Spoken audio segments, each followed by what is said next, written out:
আর এবার আরো কিছু সংবাদ দেখে নেব এক নজরে। যশোরে ভূমি মালিকদের না জানিয়ে 3,20,000 ভোল্টেজের বৈদ্যুতিক সঞ্চালন লাইনের পিলার স্থাপন বন্ধের দাবিতে মানববন্ধন ও স্মারকলিপি দিয়েছেন ক্ষতিগ্রস্ত জমি মালিকরা। সকাল 11টায় জেলা প্রশাসকের কার্যালয়ের সামনে কর্মসূচি শেষে স্মারকলিপি দেন তারা।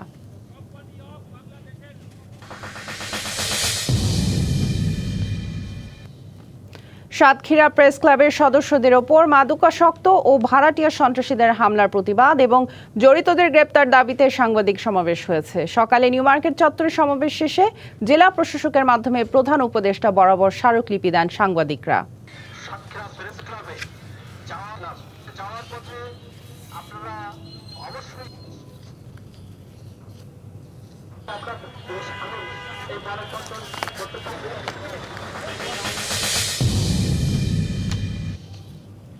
কমিউনিটি ক্লিনিকের সেবাদান কার্যক্রম আরও জোরদার ও কার্যকর করার লক্ষ্যে ঝালকাঠিতে সেমিনার অনুষ্ঠিত হয়েছে। এর আয়োজন করে কমিউনিটি ক্লিনিক সহায়তা ট্রাস্ট। এতে প্রধান অতিথি ছিলেন বিএনপি চেয়ারপারসনের উপদেষ্টা ডাক্তার জিয়াউদ্দিন হায়দার স্বপন।